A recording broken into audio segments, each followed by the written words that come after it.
CGNTV 시청자 여러분 안녕하세요. 박영주 교수입니다. 지난 3번의 강의를 통해서 우리는 기독교사가 가져야 될 마음과 생각에 대해서 살펴보았습니다. 오늘은 여러분과 제가 기독교사가 보여야 하는 행동에 대해서 같이 생각을 해보려고 합니다. 일전에 말씀드렸듯 저는 교사가 되고 싶지도 않았고 교직 생활을 해오는 동안 어려움과 혼란이 많았습니다. 그런데 한 가지 좋은 점은 있더라고요. 그것은 교실에서 제 맘대로 할 수 있다는 사실이었습니다. 요즘은 상황이 좀 달라졌습니다만 제가 현직 교사를 할 때만 해도 특히 초등학교에서 교실은 문만 한번 닫아버리고 나면 그야말로 담임 교사의 천국이었습니다. 가끔 교육청으로부터 장학사가 나오는 일도 있고 또 학부모 공개 수업을 위해서 교실을 개방을 해야 되기도 하지만 대부분의 경우 심지어 교장조차도 복도로 난 창을 통해서 교실을 들여다볼 수는 있긴 해도 미리 교사의 양해 없이는 교실로 들어오는 일은 거의 없었습니다. 그러다 보니 교실 안은 내 왕국이었고 저의 자율권이 최대한 보장되는 곳이었습니다. 저는 바로 그 특권을 10분 활용했습니다. 부끄러운 고백입니다만 학생들을 위해서라기보다는 교사 저 자신을 위해서 말입니다. 가끔 학생들 자습을 내주고 저는 다른 수업 준비도 했고요. 심지어 자리에 앉아 쉬기도 했습니다. 그래도 누가 뭐라는 사람 하나 없었습니다. 당시에 저는 그것이 당연한 일인 줄 알았습니다. 기독학교에 근무를 하면서도 저의 이런 행태는 변함이 없었습니다. 오히려 교사를 존중해주고 다양한 편의를 제공해 주려고 노력한 학교이다 보니 저는 점점 더 교실을 제 세상으로 만들고 학생들조차 저의 수업을 들어주기 위해서 학교로 오는 것 같다는 생각을 하기도 했었습니다. 그런데 어느 날 저희 학교 상임이사님이셨던 이도선 장로님께서 저에게 책을 한 권 건네시면서 같이 독서 모임을 하자고 초청을 하셨습니다. 그 책의 이름이 그 유명한 교실에서 하나님과 동행하십니까? 였습니다. 어른 앞이라서 내색은 못하고 책을 받긴 했지만 제목을 보는 순간 울컥하는 반감이 치밀러 올랐습니다. 기독교인으로서 하나님과 매사에 동행하는 삶을 살아야 한다는 당위성을 어떻게 부정하겠습니까? 심지어 저는 당시에 유행하던 하나님과 동행하는 삶이라는 성경 공부 모임에도 열심히 나가고 있었으니 말입니다. 그런데 내 교실, 그 작은 공간에서 마저도 하나님과 동행해야 된다는 이 도전적인 책 제목은 그것을 읽는 것만으로도 저를 압도했습니다. 그러면 교실에서 그동안 제가 즐겨왔던 딴짓을 못하는 것은 물론 수업조차도 내 맘대로 못 가르치고 더군다나 아이들을 훈육하는 것도 하나님 눈치를 좀 봐야 되는 거 아니냐 하는 그런 어리석은 생각으로 그 책 제목에 대한 심한 반감을 가졌었습니다. 지금 생각하면 부끄럽기만 합니다. 이 지극히 당연한 사실을 제 마음 깊이 승복하고 받아들이는데 시간이 좀 걸렸던 것 같습니다. 하나님께서는 다양한 경로로 제가 제 교실의 주인이 아니라는 사실을 가르쳐 주셨으니까요. 그리고 인생은 참 아이러니해서 교수가 된 이후에는 제가 이 책을 여러 학생들에게 권하는 그런 위치가 되고 말았습니다. 오늘 제 강의의 결론부터 말씀드리자면 네, 우리 교사들은 교실에서도 하나님과 동행해야 합니다. 제가 이래봬도 피아노를 좀 치고요. 플루트 연주를 좀 할 줄 압니다.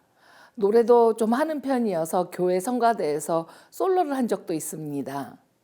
그림 그리기 자체는 자신이 좀 없습니다만 감상하기를 좋아하고 미술사에 대해서는 꽤나 아는 척을 할 수 있습니다. 게다가 퀼트나 코바느질 같은 수공예품 만드는 것도 좀 합니다. 그리고 지금 제 모습을 보시면 여러분들 믿기 힘드시겠지만 교대 다니던 시절에는 발레 수업도 받았고요. 빨리 달리지는 못해도 여러 가지 구기 운동을 좀 하는 편입니다. 가끔 주변에서 제가 이런 소소한 잡기들에 능한 것을 보고는 아니 어떻게 그런 걸 다 할 줄 알아요? 하고 묻는 분들이 계십니다. 그러면 제가 이렇게 답을 하곤 합니다. 저 이래봬도 교대 나온 여자예요. 그러면 대부분 아하 그러면서 웃으십니다. 그리고 저도 살짝 멀쑥해지면서 웃을 수밖에 없지요. 이런 저의 모습이 좋게 말하면 다재다능인데 사실 그 뿌리가 너무 얕게 내려져 있다는 것을 제 자신이 잘 알기 때문입니다. 무엇 하나 제대로 하는 것은 없는 것 같은데 다양하게 여러 가지를 해야 하고 할 줄 아는 제 모습이 요즘 교대 학생들이 자조적으로 자신을 표현한다는 교대신의 모습에 가깝습니다. 인터넷에서 교대신이라고 검색을 하시면 몇 가지 이미지가 뜹니다. 마치 인도의 여신을 닮은 팔이 여럿 달린 인물이 각각의 손에 피아노, 팔레트, 농구공, 또 플로피 디스크, 요즘 말하면 USB겠죠. 그런 것들을 들고 입에는 리코더를, 발로는 축구공을 차는 모습들을 발견하실 수 있을 것입니다. 중고등학교 선생님들은 각자의 전공 과목이 있으시기 때문에 이렇게까지는 아닙니다만 그분들도 수업 외에 상담, 훈육, 사무 처리 등 여러 업무 활동을 감당해야 합니다. 사실 교사들에게는 수업 외에도 여러 가지 업무들이 많이 주어집니다. 초등학교만 예를 들자면 등하교 지도도 해야 하고 점심 식사 지도, 운동장 관리, 다양한 교육청 공문 처리 등을 해야 하고요. 수업 준비를 위해서도 동학년 선생님들과 회의를 많이 해야 합니다. 그래서 제가 교사 시절에는 나도 아이들만 좀 열심히 가르치고 싶다, 집중하고 싶다 이런 불평을 많이 했습니다. 그런데 제가 교장이 되고 나니 꼭 그렇게만 말할 수가 없어지더라고요. 학교를 운영하는 것은 단지 수업만 하는 것이 아니라 그 수업이 제대로 이루어지기 위해서 여러 가지 행정적 뒷받침이 필요한데 교사들이 저마다 수업만 하겠다고 하면 도대체 이 일들을 누가 다 하느냐는 것이죠. 사람이 입장이 바뀌니까 이렇게 생각이 달라지더라고요. 그런데 이제 교수까지 되고 나니까 교사와 관리자의 간극을 조정해 줘야 할 입장이 되고 말았습니다. 양쪽에서 박쥐 취급을 안 당하려면 제가 말씀을 아주 잘 드려야 될 것 같습니다. 교사, 관리자, 그리고 학부모들이 모두 학생들의 교육을 위해서 협력해야 하는 기독교 교육 공동체에서 과연 기독교사들이 어떤 역할로 힘을 다하여 우리 하나님을 사랑하고 그분을 기쁘시게 하는 교육 활동을 할 수 있을까요? 최근 다양화되고 다각화되고 있는 기독교육 현장에서 교사들의 업무 역할을 하나로 규정 지을 수는 없습니다. 더군다나 4차 산업혁명의 시대에 또 코로나19로 인한 급격한 위기를 맞은 이 세상에서 그야말로 불투명한 미래 시대를 살아갈 학생들에게 교사들은 단지 교과서 내용을 잘 가르쳐 주는 것을 넘어서 확실하고 안정된 삶의 방향을 제시해 줘야 되는 도전적인 과업이 주어져 있습니다. 저는 기독교사들에게 최소한 두 가지 큰 영역에서 역할이 주어져 있다고 생각합니다. 첫 번째는 가르침 또는 수업이라는 본연의 직무입니다. 더 이상 이전 방식으로 또 이전에 배운 지식을 가르치려고 시도하는 교사들은 없을 것입니다. 이 불투명하고 다면적이고 또 다중적인 이 시대를 살아가는 학생들에게 하나님의 불변하고 명확하고 유일한 진리를 전달하기 위해 교사들은 무엇보다도 가르침이라는 사역에 집중해야 합니다. 그리고 다행인 것은 이 영역에 대한 연구와 시도들이 끊임없이 이루어지고 또 각급 학교의 기독교사들이 열심으로 노력하고 계시다는 사실입니다.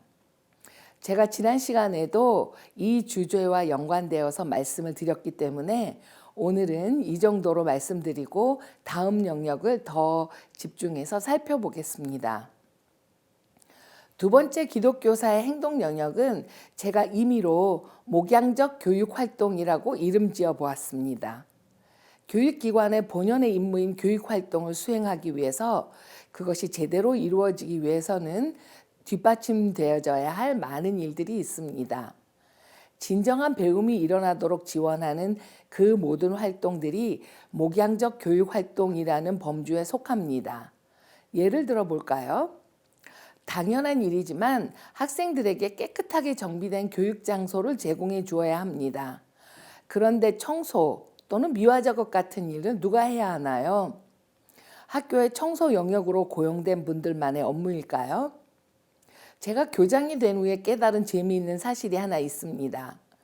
그것은 운동장에 휴지들이 돌아다니는데 아무도 줍지 않는다는 사실이었습니다. 제가 교장 연수를 받을 때 어떤 선배 교장이 오셔서 강의 중에 왜 운동장의 휴지들은 교장의 눈에만 띄는지 모르겠다 이런 말씀을 하시더라고요. 그때는 웃으면서 흘려들었는데 제가 교장이 되고 바로 제 눈에 휴지가 거슬리게 들어오더라고요. 사실 제가 교사 시절에는 전혀 의식하지 못했던 일이었습니다. 왜 그때라고 운동장에 휴지가 없었겠어요? 그런데 당시 저는 학생들을 데리고 이동하거나 수업을 해야 한다면 무심코 지나쳐 버린 겁니다. 학교 용역하시는 분들 중 누가 처리를 하겠지 싶었던 거지요. 그런데 교장이 되고 나니 일단 그런 것들이 눈에 먼저 들어오더라고요. 그래서 제가 실험도 해봤습니다. 휴지가 떨어진 복도에서 아이들과 교사들이 지나다닐 때 과연 누가 줍나 하고 지켜본 적이 있었는데 결국은 제가 죽고 말았습니다. 휴지를 줍지 않은 교사나 학생들을 비난하는 것이 아닙니다. 저는 당연히 눈에 들어오는 사람이 해야 된다고 생각합니다. 그런데 이렇게 사소한 영역에도 누군가 관심을 가지지 않는다면 우리는 학생들에게 쾌적하고 좋은 교육 환경을 제공해 주지 못할 것이고, 그러면 아무리 열심히 특출나게 수업을 해도 그 결과는 감소할 것입니다. 그래서 저는 이번 시간에는 이 목양적 교육 활동을 중심으로 교사의 역할을 찾아보고 여러분과 함께 고민하고 싶습니다. 우선 목양의 사전적 의미를 찾아봐야겠습니다. 양의 꼴을 먹이는 활동, 즉 성도의 어려운 문제들을 기도와 현실적 도움으로 섬기는 일, 또는 목자가 양을 치다, 먹이를 먹이다, 문제를 해결하다 등의 뜻을 가지고 있는 단어입니다. 그런데 이런 의문을 가지신 분들이 계실 것입니다. 목양은 목사님 같은 사역자들이 하는 거 아닌가요? 교사가 사역자인가요? 저도 사실 기독교 학교에서 교사와 교장으로 근무하면서 이런 갈등을 많이 겪었습니다. 수업을 준비하고 실제 가르치는 일만 해도 힘이 드는데 또 밀려드는 다양한 업무들, 게다가 학부모님들의 요청에 응답해야 되는 그 부담감이 커질수록 나는 그저 가르치기만 잘하는 교사였으면 좋겠다는 생각을 했습니다. 교실에서만 확실하게 최선을 다해서 교과서를 잘 가르치만 하면 되지, 내가 일일이 이런 세세한 일까지 다 치닥거리를 해야 되나 하는 불만이 있었던 거지요. 그런데 예수님은 어떠셨나요? 마가복음에 보면 예수님과 제자들이 잠시 따로 있을 틈도 없이 따라오는 그 많은 무리에 대한 예수님의 반응이 그려져 있습니다. 예수께서 나오사 큰 무리를 보시고 그 목자 없는 양 같음을 인하여 불쌍히 여기사 이에 여러 가지로 가르치시더라 라는 말씀이 나옵니다. 그 말씀 다음에 바로 너희가 먹을 것을 주어라 하시며 남자인 5,000명을 먹이신 유병한 오병이어의 기적사건이 나옵니다. 예수님께서 목자 없이 유리하는 양 같은 백성들을 불쌍히 여기셔서 먼저 그들을 가르치시고 또 구체적인 필요인 배고픔도 충족시키시는 모범을 보이셨다면 그분의 제자된 저희 기독교사 역시 가르침과 동시에 학생들의 필요를 채우는 목양의 사역을 같이 해야 되는 것은 당연한 사명입니다. 그런데 이 목양이란 것이 만만한 일은 아닙니다. 학생들에게 실제적이고 구체적인 도움을 주는 목양 활동은 때로는 온갖 험한 일을 기꺼이 해주어야 한다는 의미이기도 하기 때문입니다. 저는 초임교사 시절 학생들과 소풍을 갔다가 대변 실수를 한 남학생의 용변 처리를 도와주면서 내적 갈등을 겪기도 했습니다. 그 뒤로도 용변 처리를 못하는 혹은 일부러 안 하는 그런 학생들과 여러 차례 씨름을 하기도 했습니다. 그런데 이런 종류의 어려움은 사실 그때만 넘기면 웃으며 기억하는 추억이 될 수도 있습니다. 그런데 학생, 학부모, 그리고 교사들 간의 감정 소모가 큰 여러 가지 험한 일들의 예들을 들어드리자면 아마 이 시간이 모자랄 것입니다. 그렇지만 이 시간이 교사들의 신세 한탄을 하는 자리가 아닌 만큼 제가 용기를 내어서 그 교사의 역할들을 좀 더 객관적인 시각으로 다루어 보겠습니다. 교사의 목양 활동, 즉 진정한 배움이 일어나도록 지원하는 모든 활동들은 생활지도와 행정 업무로 나눌 수 있을 것입니다. 그럼 생활지도 영역에서부터 기독교사는 어떻게 행동해야 되는지에 대한 제안을 드리겠습니다. 먼저 모든 교사는 리더입니다. 요즘은 교권이 옛날 같지 않다는 말을 많이 합니다만 사실은 새내기 교사라 할지라도 선생님은 학생들은 물론 그 학생의 가정에까지 중대한 영향력을 가진 존재이기 때문입니다. 기독교인으로서 선한 영향력을 미칠 수 있는 리더십을 개발할 필요가 있습니다. 그 리더십의 특성으로는 무엇보다 소통하고 또 공감하는 능력이 요구됩니다. 제가 초임 시절 가끔 어려운 학부모님들이 저에게 이런 말씀을 하셨어요. 선생님은 아직 젊고 아이가 안 나봐서 모른다는 그런 도전이었지요. 당시에는 그러면 제가 할 말을 잃곤 했습니다. 그런데 조금 경력이 붙고 나서부터는 저도 이런 분들에게 감정적으로 대응을 한 적이 있습니다. 아니, 부모님 빼고 이 세상에서 저만큼 그 아이가 잘 되기를 바라고 관심 있게 지켜보는 사람이 또 어디 있나요? 그러니까 제 말을 들으셔야 합니다. 라고 말합니다. 그런데 지금 와서 생각해 보면요. 당시 저의 반응은 그리 현명하지는 못했던 것 같습니다.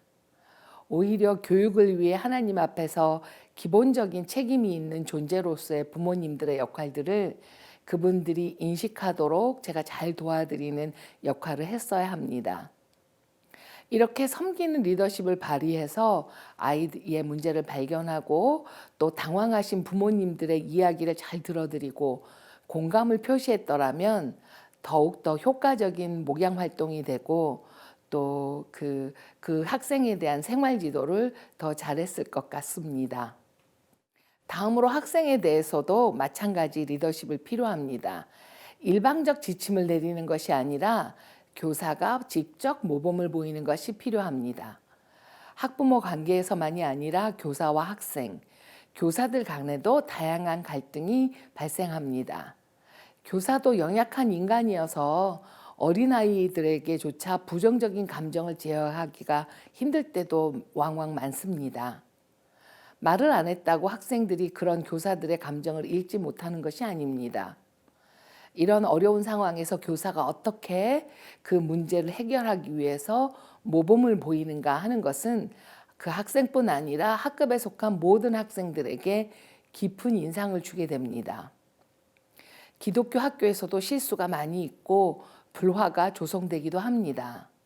그러나 이러한 문제 상황에서 교사가 그리고 전 교직원들이 어떻게 서로를 용납해 주는지를 보여주는 것이 중요합니다. 또 학교 공동체에 속한 모든 사람들이 화목하고 진실한 인간관계의 모습을 보여주는 것이 수업 1시간 잘하는 것보다 훨씬 중요합니다. 모든 것이 항상 완벽해야 된다는 의미는 아닙니다.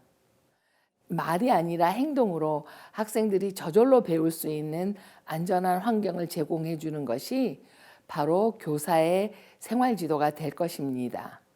이것이 바로 보이지 않는 교육 과정이 아니겠습니까? 요즘 교육계뿐 아니라 다양한 사회 영역에서 코칭 또는 멘토라는 말을 자주 사용하기 때문에 이 용어 자체에 대한 기본적인 설명은 안 드려도 될 것 같습니다. 기독교사가 코치이자 멘토 역할을 해야 한다는 의미를 좀 더 생각해 보려고 합니다. 기본적으로 교사들은 우리 학생들을 개별적인 관심을 가지고 지도하고 격려하며 길을 안내해 준다는 의미에서 그 의미들을 모두 잘 아실 것입니다. 그러나 여기서만 그치면 일반 사회에서 통용되는 의미와 다를 것이 없습니다. 그렇다면 무엇이 기독교사의 코칭과 멘토링을 의미 있게 만드는 것일까요? 제가 한 가지 비유로 설명을 드려보겠습니다. 제가 달리기를 잘 못합니다만 매번 학교 운동회에서 하이라이트라고 할 수 있는 이어달리기 순서를 정말 좋아합니다. 잘 아시다시피 이어달리기에서는 선수가 최선을 다해서 달려와서 다음 선수에게 바톤을 전달합니다. 그리고 나서 어떻게 하나요? 그냥 그 자리에 주저앉아서 쉬거나 가쁜 숨을 몰아쉬면서 그냥 털썩 주저앉아 있으면 될까요? 아닙니다. 그런 사람은 없어요. 그 달려온 선두주자는 일정 거리를 바통을 넘겨준 후에도 그 선수와 함께 뜁니다. 그렇게 해서 다음 선수가 자신이 달려온 속도만큼, 아니 그 이상으로 속도를 내어서 안정적으로 잘 달려갈 수 있도록 도와주는 것입니다. 그리고 또한 격려를 아끼지 않습니다. 자, 이번엔 내 차례야. 넌 할 수 있어. 앞을 잘 봐. 아마도 이런 말들을 하면 다음 주자에게 해줄 것입니다. 가끔은 바톤을 놓치는 경우도 생깁니다. 그러나 그 시점에서 포기하는 선수들은 없습니다. 다시 바톤을 잡아서 집어서 전해주면서 이렇게 말하죠. 괜찮아, 괜찮아. 끝까지 가는 거야. 너는 할 수 있어. 그리고 그 주자들이 제대로 잘 달려가는지를 주목해서 바라보면서 목이 터져라 응원을 합니다. 저는 이렇게 일정 거리를 다음 주자들과 함께 힘을 다해서 뛰어주는 것, 그리고 가끔은 놓쳐버린 바통을 다시 집어주며 격려를 아끼지 않는 것이 기독교사들의 역할이 아닌가 생각을 합니다. 어떤 부모도 그리고 어떤 교사도 우리 다음 세대들과 함께 끝까지 같이 뛰어줄 수는 없습니다. 그러니 우리 삶을 최선을 다해서 살면서 신앙 유산들을 그들에게 전달해주고 또 일정 기관, 일정 아이들과 함께 동일하게 가쁜 호흡으로 같이 경주를 달려주면서 그들이 그들 자신의 제대로 된 트랙에서 그들 자신만의 속도로 뛰어갈 수 있도록 도와주어야 합니다. 그리고 거기서 끝이 아니죠. 그들의 경주를 목이 터져라 응원해 주는 것입니다.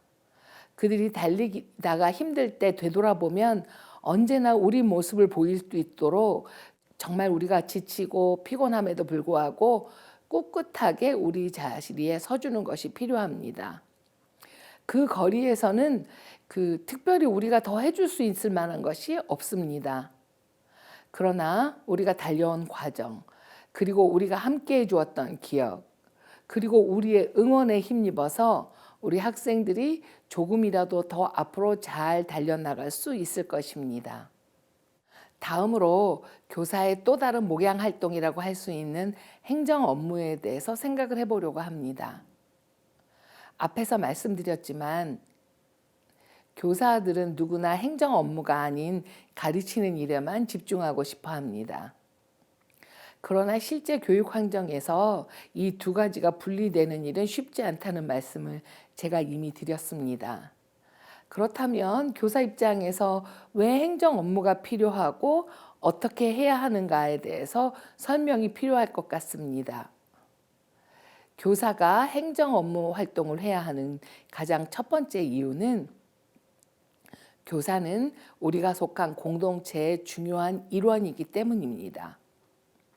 교육 활동을 포함하여 학교 운영에 관련된 여러 정책들, 절차들, 그리고 이 공동체의 사명과 가치에 맞게 이루어지는 그런 활동이 되기 위해서는 교사들은 행정 업무를 전적으로 담당하는 관리자들과 협력을 해야 합니다.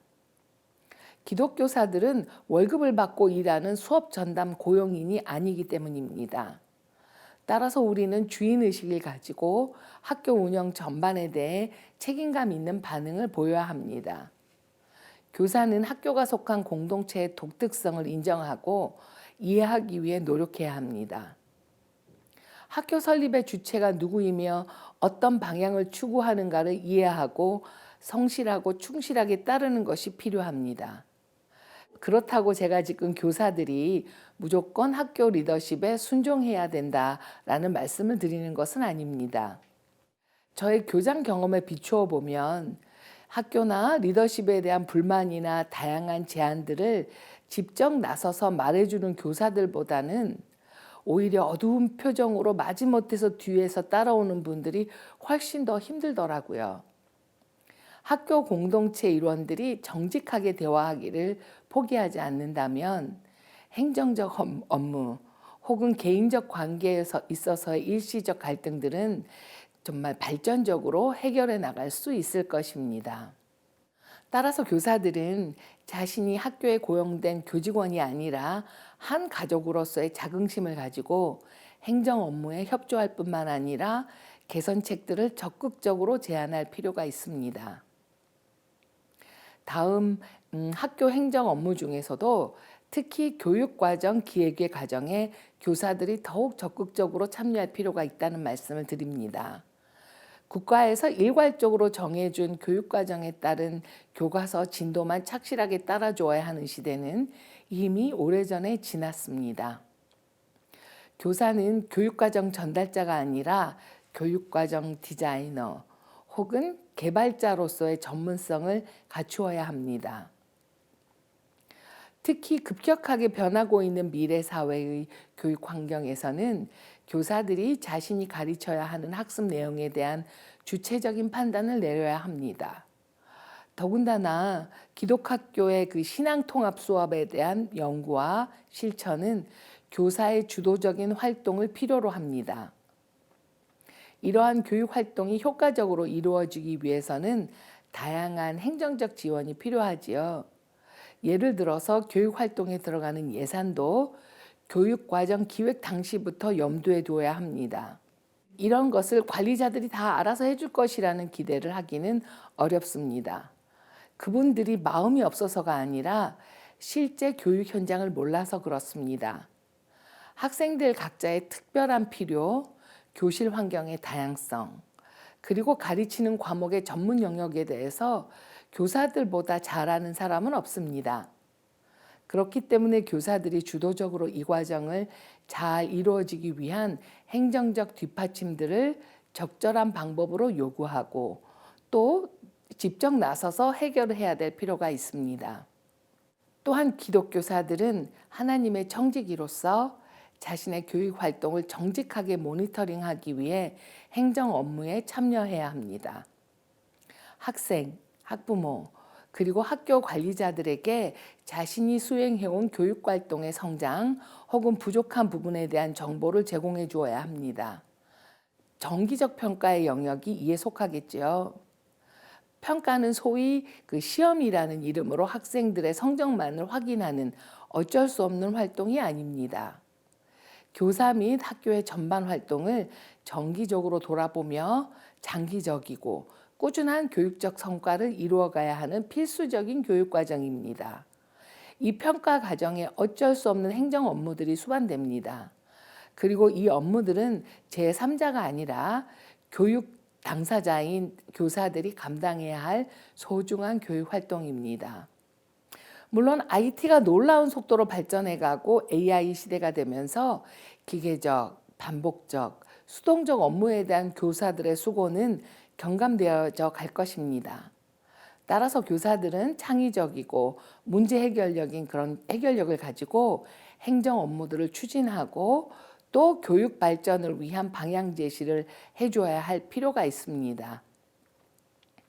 마지막으로 제가 여러분들에게 제안하고 싶은 교사의 행정 업무 영역은 환경관리입니다. 코로나19로 인해서 교육 시스템이 직격탄을 맞은 경험을 가진 우리들은 교육을 위한 안전하고 쾌적한 환경에 대한 중요성을 깊이 인식하고 있습니다. 그런데 누가 교실 그리고 학교 전체 환경을 유지하고 관리해야 하나요? 물론 이 업무의 1차적 책임은 관리자들에게 있습니다. 그러나 교사들의 협조가 없이는 이 업무가 제대로 이루어질 수 없습니다. 예를 들어서 교실이나 복도에서 위생의 사각지대가 어디인지 또 아이들과 가까이 있는 교사들만이 그런 것들을 알 수 있기 때문입니다. 아이들은 성인들이 미처 생각하지도 못하는 학교의 빈 구석을 찾아내서 그곳을 자신들만의 재미있는 놀이터로 만들어버리곤 합니다. 그런데 그런 장소들이 위생이나 안전의 차원에서는 염려가 많은 곳일 가능성이 많죠. 물론 관리자들이 최선을 다하겠지만 이런 아이들의 기발하고 창의적인 모험심을 어떻게 다 따라가면서 뒤처리해 주겠어요.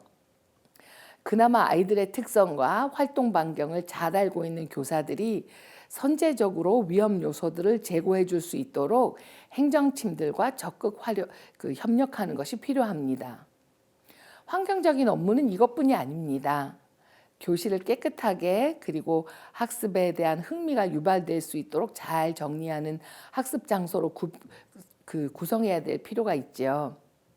계절이 바뀔 때마다 또는 명절이나 국경일이 다가올 때 그리고 부활절, 성탄절 같은 절기를 맞으면서 학교 환경을 바꾸어 주는 것은 이 바쁜 교사들에게 또 하나의 과중한 업무가 될 수도 있지만 전체 학교 공동체가 최상의 학습 환경이 되기를 위해서는 교사들의 제안 그리고 협조가 반드시 필요합니다. 교사의 행정 업무에 대한 말을 맺어보겠습니다. 물론 교사가 직접 행정이나 관리적 업무를 하는 경우도 있겠지만 대부분의 경우 정확한 정보를 제공하고 학생들을 위한 최선의 방식을 제안하는 것이 교사의 업무입니다. 또한 이런 일들이 추진되는 절차들을 정확하게 인식하고 있어야 합니다. 우리가 코로나19의 비상사태에서 체험했듯이 학교의 다양한 문제들을 해결하는 절차를 정확하게 인지하고 협조하는 것이 기독교사의 의무입니다. 이번 강의의 주제인 기독교사의 행동에 대한 마지막 영역을 말씀드리겠습니다. 기독교사의 행동 반경에 대한 이야기입니다. 결론부터 말씀드리겠습니다만 기독교사는 자신에게 주어진 교실에서 부모처럼 목자처럼 최선을 다해야 합니다. 그러나 여기까지가 기독교사의 행동 반경은 아닙니다. 제 경험입니다만 교실에서 이루어지는 활동만을 나의 의무로 받아들인다면 시간이 지나면서 지치기도 하고 회의에 빠지기도 할 것입니다. 교실에서의 교사 활동이 가치가 없거나 덜 소중하다는 말씀은 결코 아닙니다. 오히려 이렇게 귀중한 우리의 사역지를 장기적으로 섬기기 위해서 우리는 교실을 넘어서는 행동을 해야 할 필요가 있습니다. 제가 몇 가지 예를 들어드리겠습니다. 제가 오랫동안 근무했었던 수원의 한 기독학교에서는 전체 교사의 11조를 하나님 나라의 사역을 위해 바치기로 공동체적인 결단을 한 적이 있습니다. 그리고 개교 이후 지금까지 항상 한두 가정의 교사들이 선교지의 기독학교에서 한국 선교사 자녀들을 위해서 일하고 있습니다. 알바니아에서 시작해서 필리핀, 인도네시아, 러시아, 중국, 카자흐스탄, 키르기스탄, 독일, 태국 등지에서 짧게는 2년에서 4년 이상 교사 선교사로 사역을 하고 다시 학교로 복귀를 합니다. 그들이 선교지에 있는 동안은 교회와 학교 교사들이 후원을 해서 생활을 하게 합니다. 선교지에 나간 교사는 물론 그들을 보내는 교사들까지 교육 선교에 동참을 하는 것이지요. 그리고 이렇게 헌신을 했던 교사들은 지금 학교에서 교사 리더십으로 중요한 역할을 하고 있습니다. 이렇게 자신의 교실을 넘어서는 활동을 하는 교사들이 수원의 기독학교에만 있는 것은 아닙니다. CCC의 교사단체인 CCC 팀이라는 곳에도 제가 사랑하고 존경한 후배 교사님들이 많이 있습니다.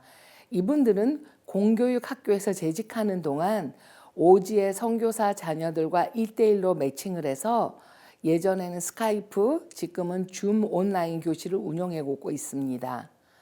지금처럼 온라인 교육 시스템이 발전하기 훨씬 이전부터 이 사역을 해왔고 또 이 단체를 이끄는 그 선생님은 학교를 사직하고 필리핀으로 가서 이 사역을 위해서 확장하는 데 헌신하기도 했습니다. 또 여러분들이 잘 아시는 좋은 교사 단체의 리더십들도 학교에서의 안정된 생활을 포기하고 일정 기간 단체를 섬기기 위해서 학교를 휴직하고 좋은 교사 단체를 섬겼기 때문에 단체뿐만 아니라 전체 기독 교사들을 위한 다양한 활동 등이 가능했습니다. 한 가지 예만 더 들겠습니다. 코로나19로 인해 선교지의 학교들이 문을 닫고 교사 선교사들이 그 MK들에게 나아갈 수도 또 그들이 한국으로 복귀할 수도 없는 상황이 지난 2년간 지속되었습니다. 이때 키르기스탄에서 교사 선교사로 사역을 했던 적이 있는 한 선생님이 MK를 위해서 뭔가를 해야 된다는 생각을 했습니다. 그래서 그 수원에 있는 기독학교와 또 교회의 지원을 받아서 온라인으로 MK들을 교육하는 다니엘 학교라는 것을 시작했습니다. 이 학교에서는 초등학교 각 학년별로 국어, 사회 등의 정규적 수업을 온라인으로 제공해주고 있습니다. 각 학년 선생님들은 그 현재 휴직 중인 교사들도 있지만 현직에 있는 분들도 상당수 참여하고 계시는데요. 본인들이 근무하는 학교 일정 외에도 이 시간을 내어서 다니엘 학교의 수업을 하게 되었습니다. 그런데 이제 시차가 있다 보니까 밤 11시에 수업하는 경우도 있고 새벽 6시에 출근하기 전에 수업을 하는 경우도 있다더군요. 저도 이 다니엘 학교의 자녀들이 등록한 그 부모님들을 위한 교육 활동에 참여한 적이 있는데 그 선교사님들 중에서는 현지 학교를 하루 결석하고라도 자녀들을 다니엘 학교 수업을 받게 하시는 그런 분들도 계시더라고요. 저는 제가 하는 범위 내에서 교실을 넘어선 사역을 하시는 교사들의 사례를 말씀드렸습니다만 더 많은 분들이 드러나지 않게 하나님 나라의 교육을 위해서 헌신하고 계십니다. 이렇게 교사들은 자신이 드러난 행동을 통해서 하나님을 사랑하는 삶을 살아가는 사람들입니다. 경청해 주셔서 감사합니다. 다음 시간에 뵙겠습니다.